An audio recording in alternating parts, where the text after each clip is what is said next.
Good morning! Woo! Yes! Yes! Hey, good morning guys, it's John of the Golden with the Porsche GT3. Today we have a big day. We're gonna meet somebody with a McLaren 570S. Just gather some insight on his car, why he chose it, and a little interview with one of my friends. So I've never driven a McLaren, but I've seen them in person. I've sat in one, but super excited because this is one of my dream cars that I would want to get eventually. Next on the list is, I think, Ferrari, but that might change today. I might change my mind. So let's go check it out and let's go. Every neighbor, I'm very sorry to do this, but oh yeah.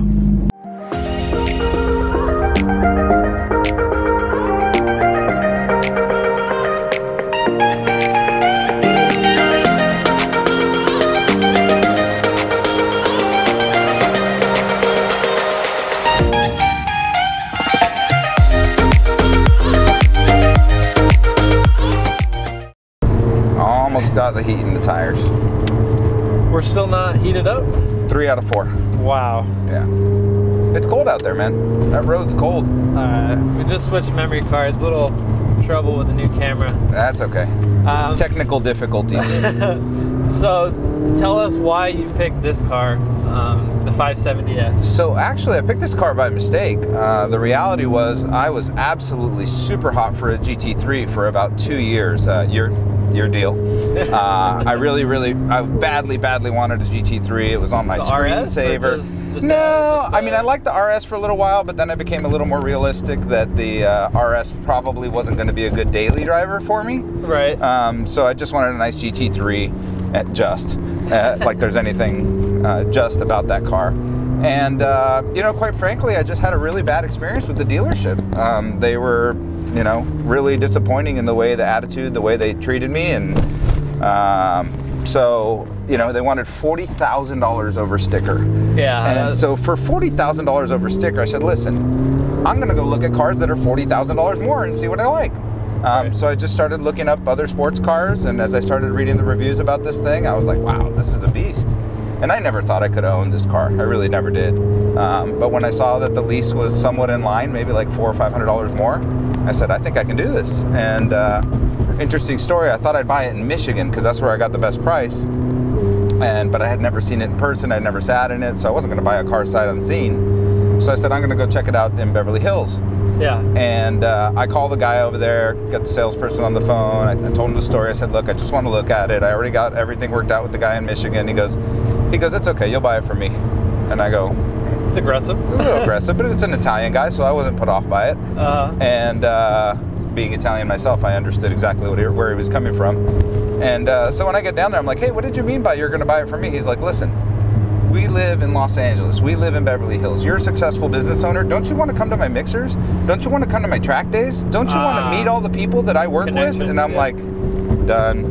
Yeah, and I actually wanted a crazy orange. They have the Mclaren orange, which is absolutely gorgeous. Yeah. But then I walked in and they had this one with all the carbon fiber, and I fell in love. No, I'm a carbon guy. Yeah, I actually I don't like silver that much, but I like it on this car. It works because of the scoops. The scoops are in carbon and black, so. No, I like the silver and black looks badass. Yeah. Oh, shit. A little bumpy. Yeah.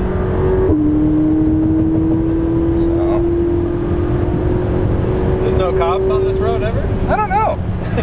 Oh. Yeah.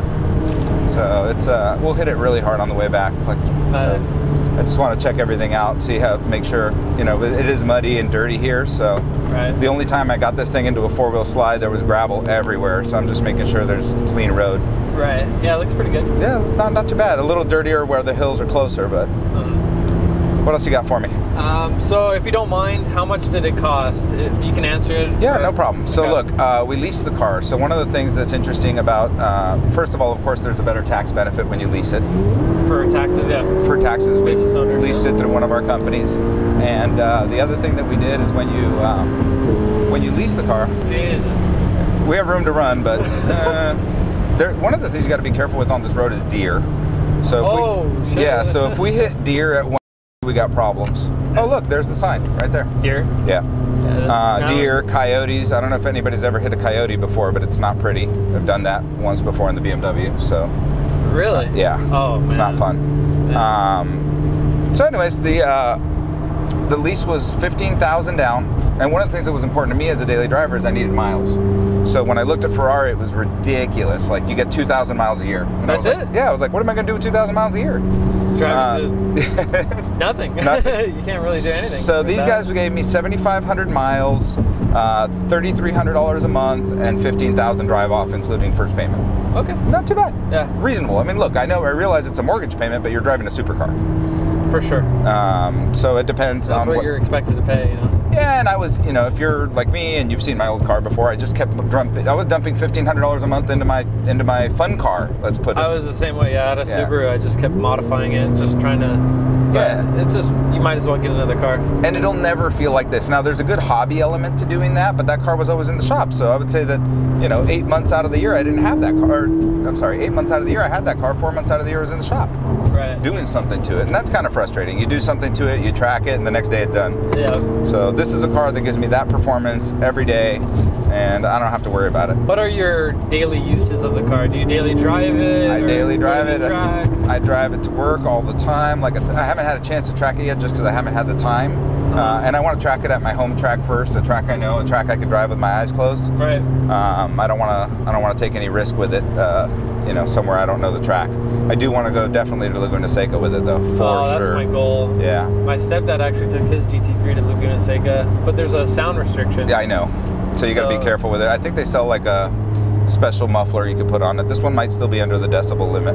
Nice. Yeah, so like 92 or 108, and then you have to, or you could just let off through that corner. That's what I've found. Or if you're with a group of cars, it doesn't matter. So yeah, I daily drive it. I drive it to work every single day, and I absolutely love it. And as a daily driver, it's fairly comfortable. I mean, the only thing that's a little uncomfortable is getting out of it, but it's not that bad once you've kind of figured it out. I'm not going to say mastered it, because I don't know that there is mastering getting out of this car. You have to do like a baby squat or something. So now you'll notice I don't shift a lot.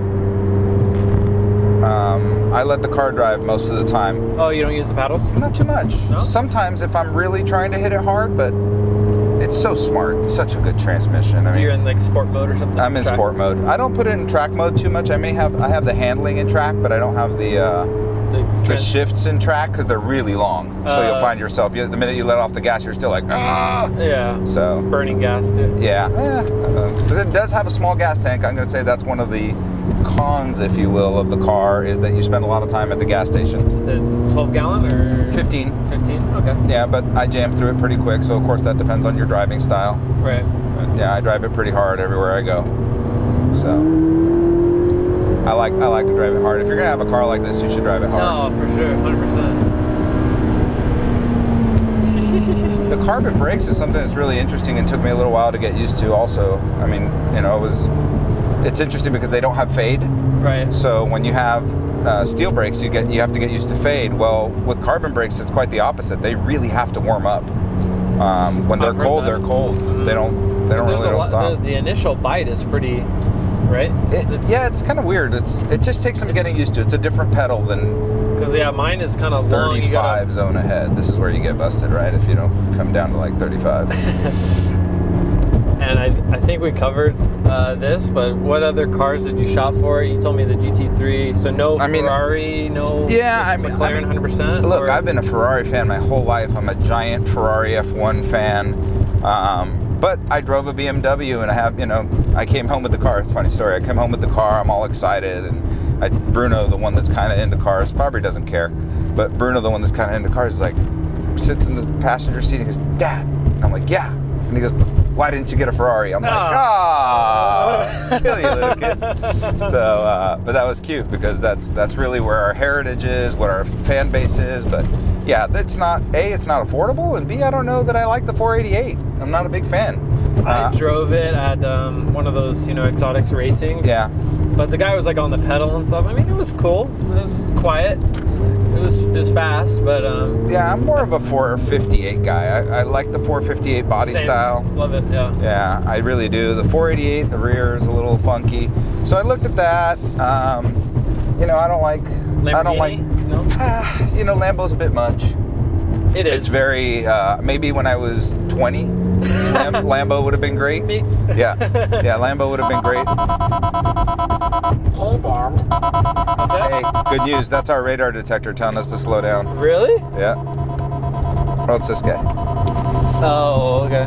I was like, what the hell is that? What are like the car specs? I know that we talked about the horsepower and torque, 0 to 60. Yeah, so horsepower and torque are just under 570. 562 is what it's spec'd at, but if you buy a McLaren, it's always going to have more horsepower if you actually dyno it than what you get. I mean, you could read that in all the forums. It's underrated.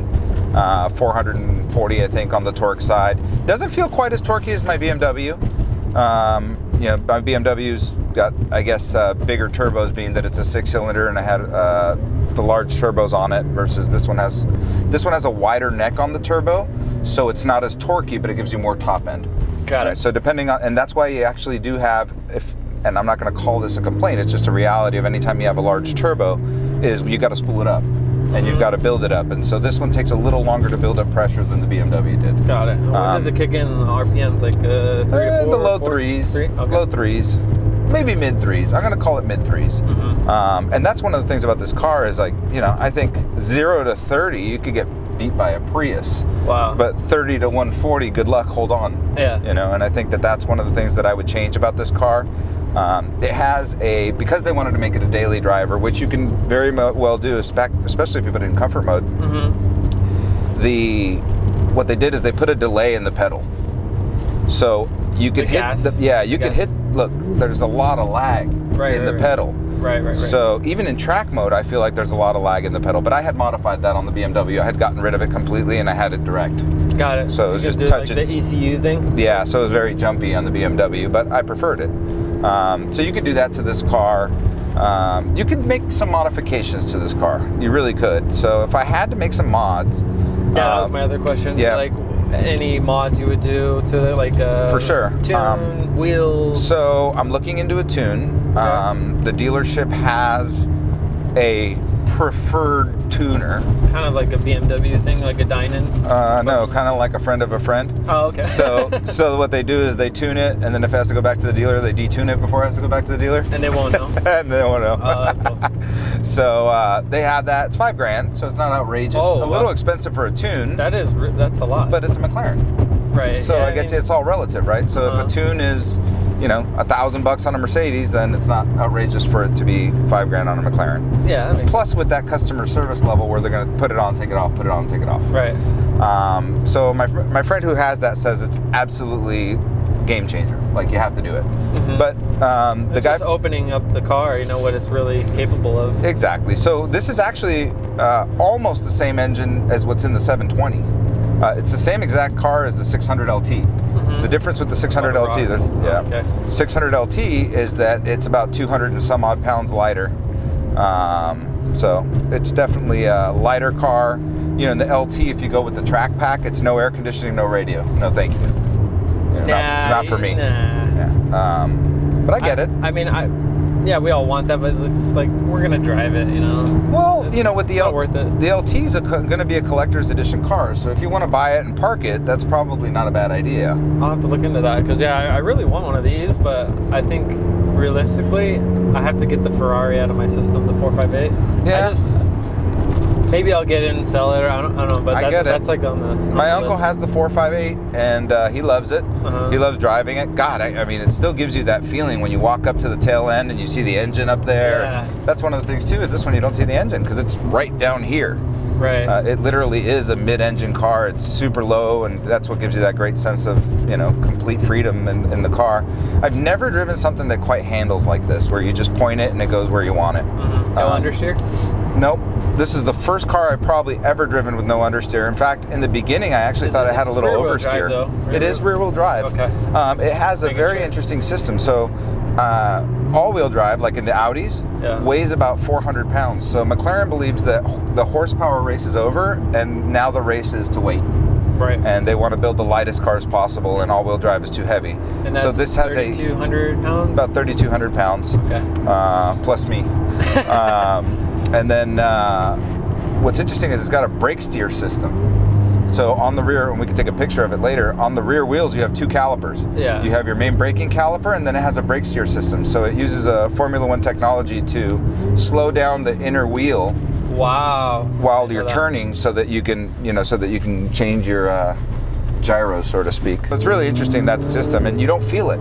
In the BMW, when the traction control kicked in, it was like it would kill you. It was like, oh, and right. Yeah, absolutely destroyed you. That's why I had a 135, and I was like, nah, this is dumb. Yeah, and so and you can disable it in the BMW, but then it's slippery. It still catches. Yeah, so that was a detriment to the BMW. And this one, what I love about it is I never realized the traction control was on until I turned it off.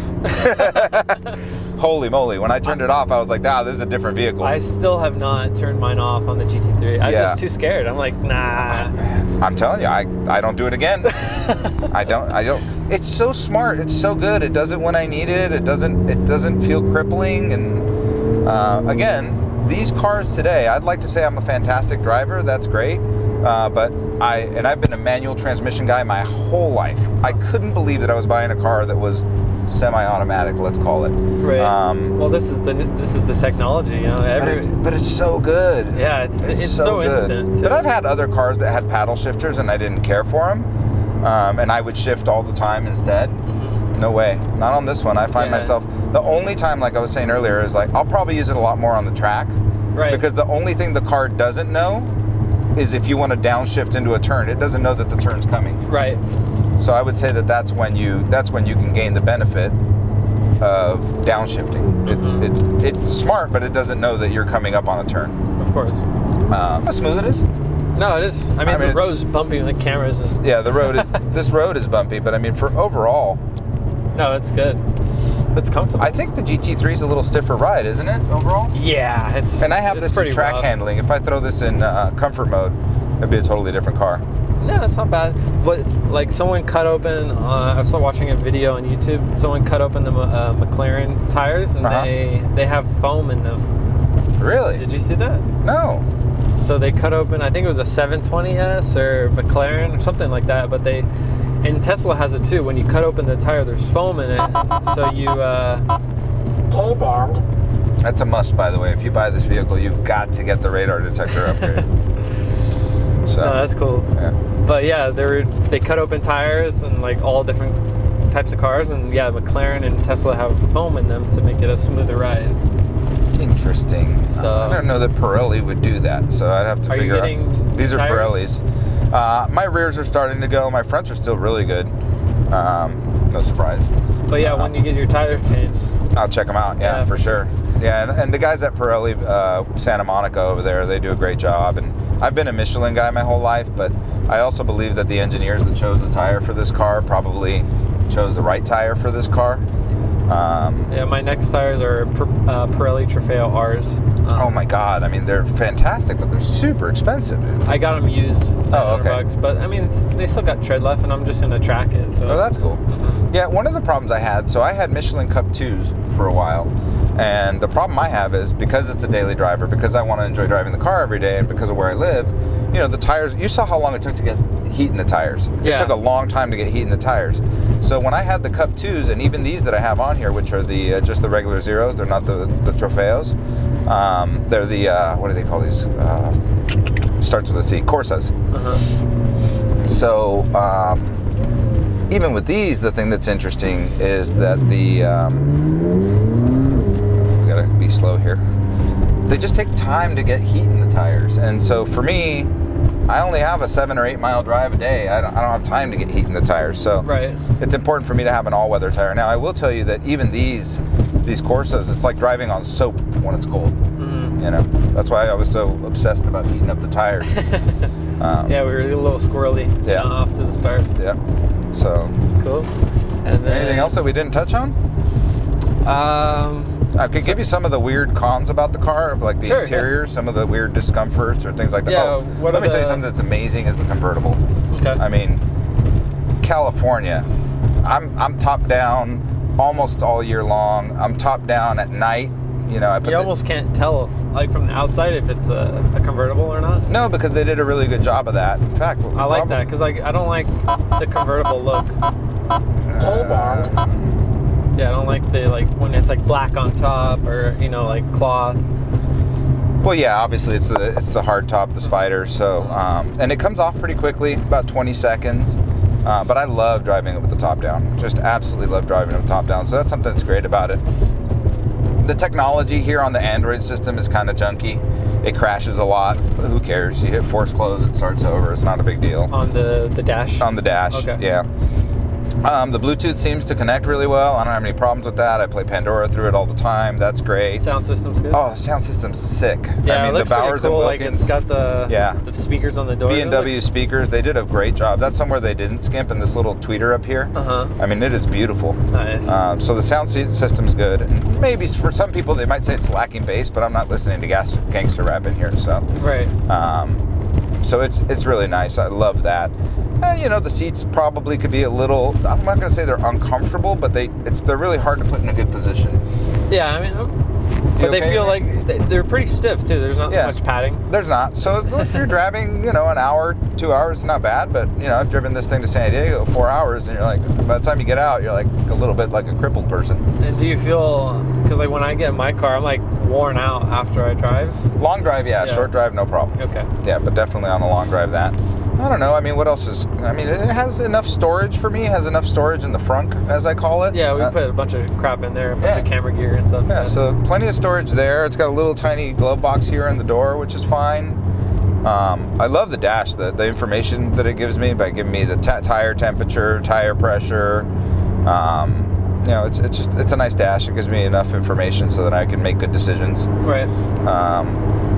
What else? I mean, I guess like I said, I think my biggest complaint about this car is either the seats, or I do like if the mufflers were a little louder, just idling and things like that. Yeah. There's no neutral, which is interesting. Like to go neutral, I actually have to hit this neutral button, which is really hard if you're just trying to rev it in the middle of the city.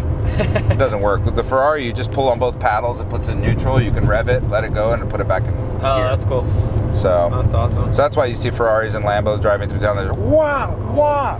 You're like, how do they do that? Here I am trying to hit the buttons, and so a little clumsy for the showboating. Right. Not what it was built for. No, definitely not. There's no exhaust button, right? No. It's just always on. It's always on, and never really changes. Like I don't think the different modes don't really change the exhaust, which on my dad's Mercedes they do. So that's interesting. And then what's your next car after this? So like leases up? 720 Spider. That thing is absolutely stupid ridiculous. So I've never driven the Spider, but I drove the 720, and I grew up racing cars, and that's like the top of the line. Well, that's the top. That's the top, not hypercar. So that's the top car. That's probably the top car under $500,000 right now. Jeez. Just anywhere. Right. It is unbelievable. The feeling you get in your seat when you accelerate. I mean, we did a Porsche within like a block. Wow. So it was wild. Absolutely wild. That thing is unbelievable. And if you watch the YouTube channels, you'll see it wins every drag race. I mean, it beats everything. It's quick. Yeah. For sure. It's unbelievable. So last question before we go. If you don't mind, what do you do for a living? Because everyone's going to ask in the comments below, what does that guy do to afford this car? Okay. If you want to reveal your identity. Yeah, that's not a problem. So I'm a mortgage banker. Okay. I've been doing it for about 15 years. Before that, I was in construction for 13 years. I started my own business when I was 19 years old. So I've been putting in 14-hour days for a really long time. Still. I do it all the time. That's like standard for me is 12, 14's okay. 5 days a week for sure, 6 days a week most of the time. And work's an addiction. It's something I love to do. For sure. It's not. Same here, yeah. It's not a chore for me to go to work. I love going to work. I love working all the time. I'm never off, actually. I continuously answer emails throughout the weekends, nights, whenever. I have one rule, and that's if I'm available, I'll pick up. If I'm not, I won't. So it doesn't matter what. There is no day, time, week. That's it. To me, that's something that people invented to have weekends off or whatever. That doesn't work for me. But how I got into this business was I sold my business, and when I was 22 or 23, and I bought a piece of property. And the guys that were doing my loans were just ripping me off and doing a horrible job. You know, 2003, 2004, in the worst time possible, for the best and the worst time in real estate, right? The most fraud, the most craziest things happen. Yeah, the subprime era. And people were taking advantage of me. And I asked one of my dad's friends, I said, hey, could you get me a loan? And he said, look, you're a smart kid, do your own loans. And that was it. I was in love. I was totally hooked. I had a pipeline in 6 weeks, and I never looked back. Nice. The one thing I will tell you is that I would never do this if I didn't already have a fairly set retirement. And so the reason I have a fairly set retirement is because I bought properties when I was in my 20s. Smart. So I bought units. I have 15 units that are rented out that I bought in my 20s. And so they're appreciating over time. They're paying for themselves. So little income, right? yeah, there's hardly any income now. I mean, a little bit, but nothing to speak of. The reality is, though, that you know, I don't need income from my 401k. I don't need income from my IRA. That's enough income to live a decent lifestyle just on that alone. Sure. And that's so, my goal for sure. And so I think that if you're going to do something like this, make sure your retirement's set so you can do it with peace of mind. And that was a conversation that I had with my wife. Was I said, look, I want to buy this car, and she says, okay. And I said, okay. Like, just like that, okay? Mine too. It's just like, what? Yeah. You sure? And she's like, yeah. And I was like, okay. I put a lot of thought into it, and I said, I'm dumping a bunch of money into the old car and this and that. And she's like, it's okay, you deserve it. You work hard, just get whatever you want. And I'm like, okay. That's the best. Yeah. And so that was cool. And then the one thing I would say is that she did, that I just told her, I said, you know what? Another condo, another unit wouldn't make me happy. It's not going to change our life if I go buy another condo. This makes me happy every day. Yes. I enjoy it every day. You work hard for it. You know, wake up to, you know, in the morning, just motivation. Sense of accomplishment. Right. Right? A sense of I made it. It's one of those things you dream about your whole life, and all of a sudden you have this sense of accomplishment. So that sense of accomplishment is almost a self-fulfilling prophecy, and it gives you drive. Exactly. You wake up in the morning, maybe, I don't know, maybe you're kind of tired, you're not sure, whatever. You go downstairs, you see the car, and you're like, let's go. Speaking of let's go, I think my straightaway is coming right after this bend. It's a little blind, so actually this might be it. That's one of the things that was interesting about this car is the being this low takes a whole new perspective. The windshield, you have such a good view. It's big, but you know, being this low really changed my perspective on driving. I don't think I ever knew that there was so much crap in the road. I mean, I see things all the time, like a hammer, a piece of chain, ladders, all kinds of stuff, and I'm like, did I just hit those things with my other car, or did I just not pay attention, or did I instinctively avoid them but not be freaked out by them? I mean, right now I look at them and I'm like, oh my God, if I hit that thing, I'm in trouble. Right. So I think it's that. The repercussions if you hit something are so big. You know, like I said, you know, you're scared of hitting a coyote or you're scared of hitting a deer. So. And this is a beautiful road, by the way. No, this is amazing. I mean, it's not beat up, the road, and you know. This part's nicer. Back there, it's pretty beat up. This part, I think they redid not too long ago. And it's a place you could drive, and you don't have to go crazy. There's a couple straightaways. You know, like I said, I drove it a couple times really hard and scared myself a little bit. So you're like, yeah, I'm done. You know, well, you know what? Racing belongs on the track.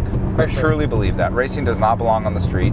I'll hit it really quick just to get a little straightaway run or whatever, but overall, racing belongs on the track. That's the safest place for me. That's the safest place for anybody else. Sure. I don't want to injure anybody. I don't want to injure myself. So, yes, I want to have a fast vehicle. I want to be able to take it to the track. And if I see that conditions lend themselves, I'll give it a quick spurt. But you won't see me just driving crazy everywhere. That's silly, people that do that.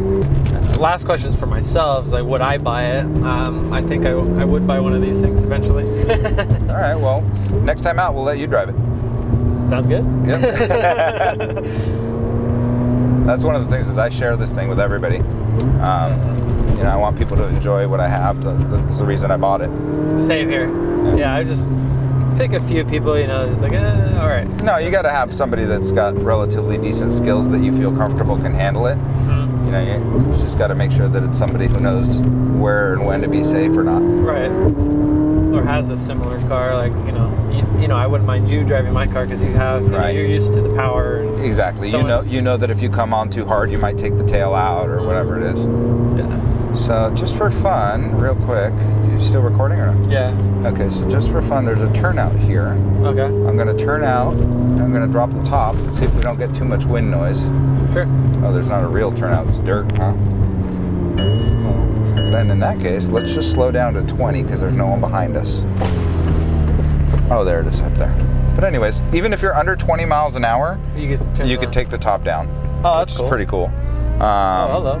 And then yeah, it's pretty nifty, huh? Yeah. And if you just hold your finger on the button, it decides that you want to lower all the windows, so it does that for you. Nice. Nice. And now you're getting the feel of this car. All right, so now sunglasses on, pull your hat down so it doesn't fly away, and this is where this car shines. See all the dirt though? Yeah. It's really gravelly. But this is where I think the feeling of this car and the advantage of this car is, and why I love driving it with the top down so much. I had an opportunity to get the allocation of the 600 LT, and I said, nope, sorry, has to be topless. Like your women? Yeah, exactly.